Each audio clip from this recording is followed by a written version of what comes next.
La séance d'écriture est le lieu de toutes les émotions possibles et de toutes les formulations.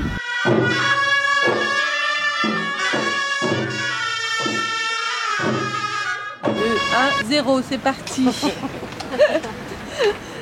Il va suffire pour chacun d'entre vous de suivre votre propre fil pour donner à lire au jour le jour et dans la confrontation que vous ferez à la nouveauté, à l'ailleurs que propose Safi, votre propre présentation de Safi et de partager avec le groupe le voyage que vous faites à travers la découverte de la ville, mais aussi à travers l'écriture, votre voyage intérieur, votre quête à vous, plus intime.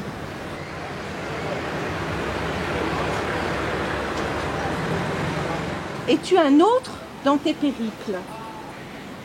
Votre demi-heure d'écriture, 6 instantanés liés à la sensation.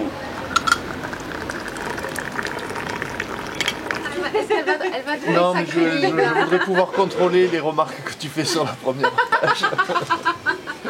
Après avoir passé la journée à étudier depuis 6 heures du matin, je remarquais que depuis quelques instants, ma main gauche embrassait les doigts de ma main droite, par pitié. 16 novembre 1911.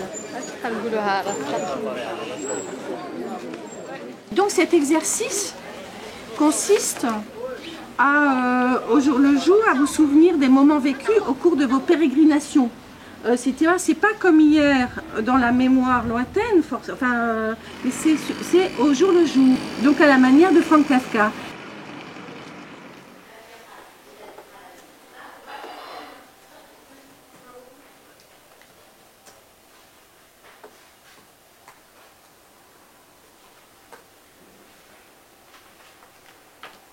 Et si on a le temps d'en lire un ou deux tout à l'heure, à la fin on le lit.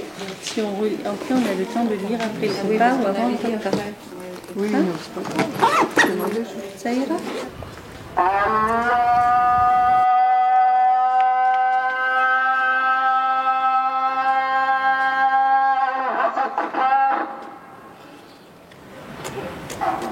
Ça marche. Ben oui, ça marche, mais c'est chiant. Non, pour le sortir, je veux dire. Ça, on s'en fout. Parce que pour nous, les auditeurs, je vais te dire que c'est pas chiant du tout. Écrire le thé à la menthe, écrire l'appel à la prière.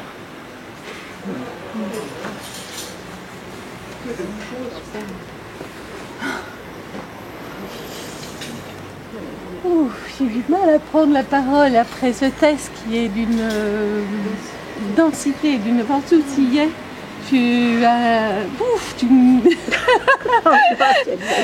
Non, j'exagère pas.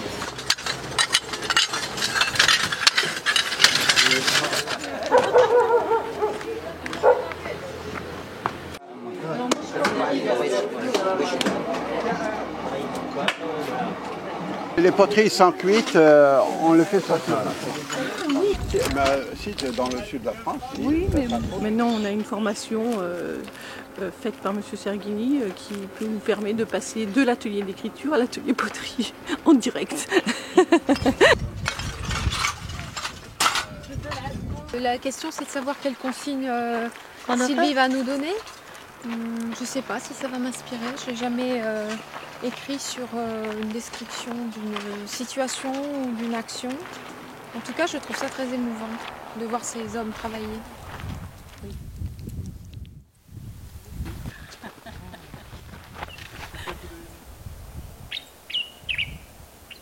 Une nouvelle proposition d'écriture.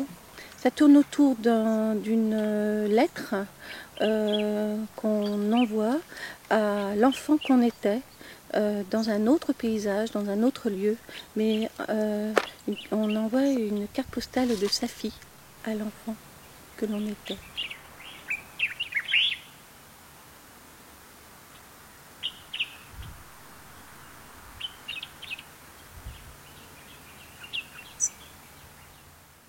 Tout à l'heure, caressant l'argile mêlée à l'eau, cette argile douce glissante entre tes doigts, est revenue en ta mémoire cette terre d'ocre dont tu te barbouillais le visage.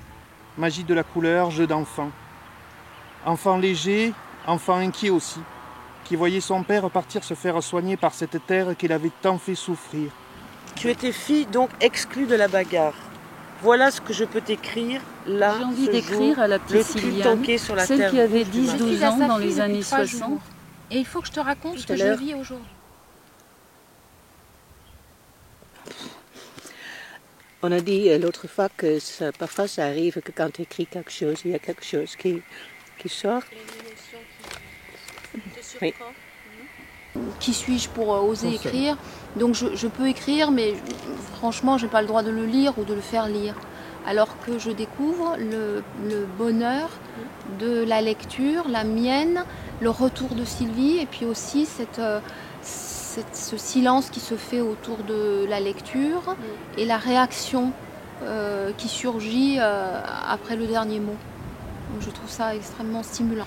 Et je m'ai toujours demandé pourquoi est-ce que j'écris? Est-ce que c'est pour le plaisir de moi-même, pour écrire, pour m'exprimer? Et je me suis rendu compte que pour moi le plus important, c'est qu'on me lise et qu'on trouve beau ce que j'ai écrit.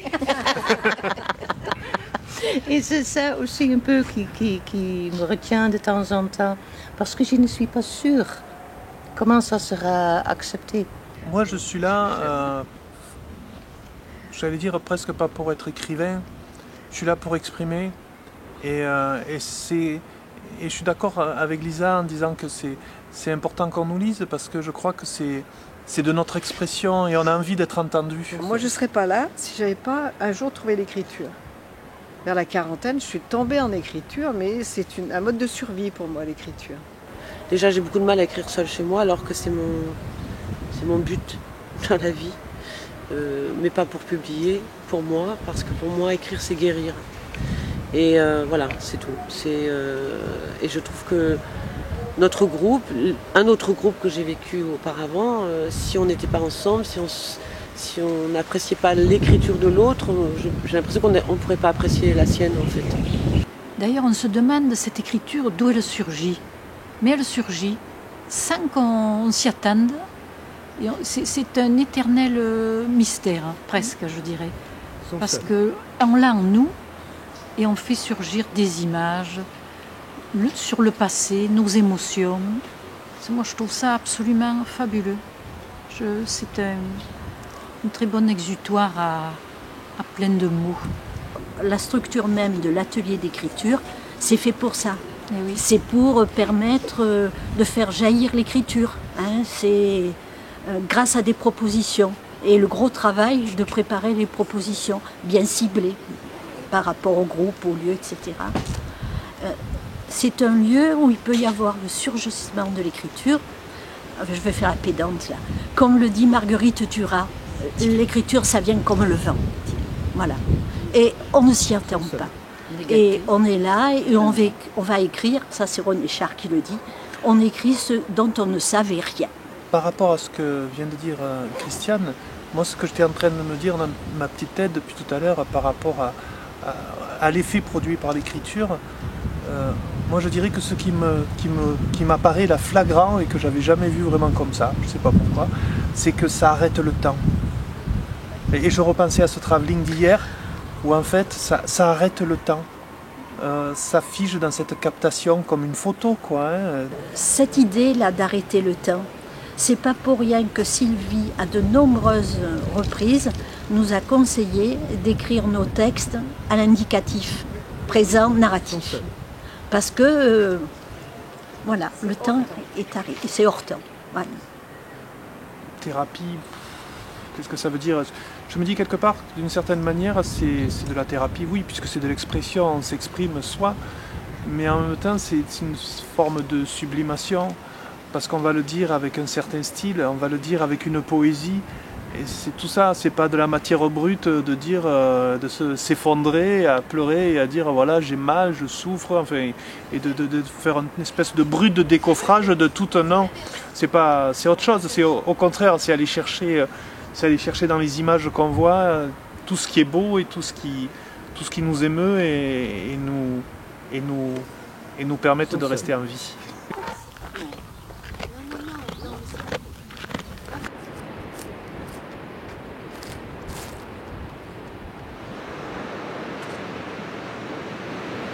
Donc vous allez croquer en quelques mots la trace qu'ont laissée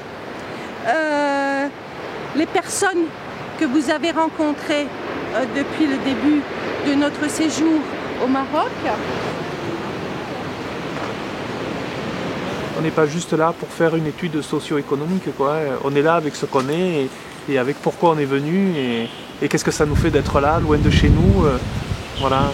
Et moi, ça me rappelle aussi qu'est-ce que ça fait aussi aux gens qui sont chez nous, qui sont originaires du Maroc, loin de chez eux, qu'est-ce qu'ils ont laissé ici. Ça aussi, c'était quelque chose que j'avais envie un peu de découvrir en venant ici.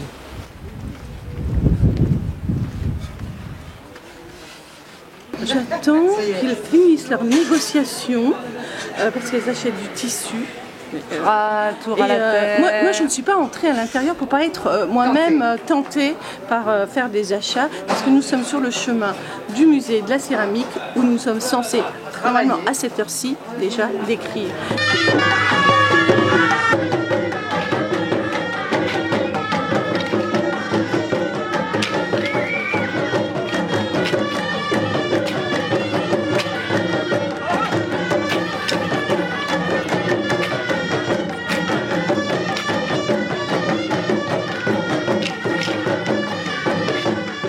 Après avoir vécu ce matin ce moment très intense de partage avec les Marocains qui venaient de tous les coins du pays pour faire ce rituel, on se retrouve au musée de la céramique au pied d'un arbre qui est en fait de la famille du Yucca et qui a 400 ans, et on trouve un instant, quelques moments là, de sérénité, de reconcentration. Tout au long du texte, depuis le début jusqu'à la fin, c'est le « i » qui domine. Le i de cri-cri, le i de Safi, le i de tu cries « hein ». Je ne le savais pas. Tu l'entends pas quand on lit? Vous l'avez entendu Merci avec beaucoup de i. Merci avec beaucoup de i. Après, je crois que Sylvie a pu nous dire à certains moments, il y a ce mot peut-être en trop, celui-là tu peux l'enlever.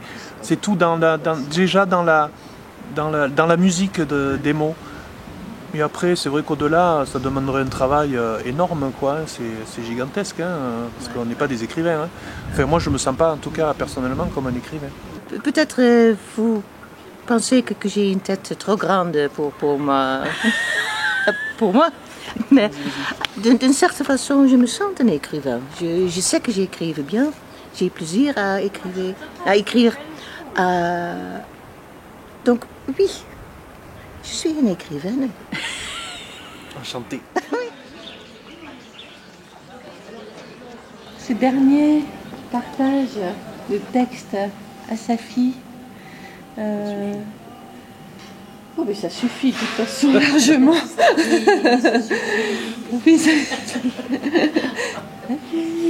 suffit. Et dire que c'était la vie. Et dernier projet. Safi, c'est fini. Safi, c'est fini.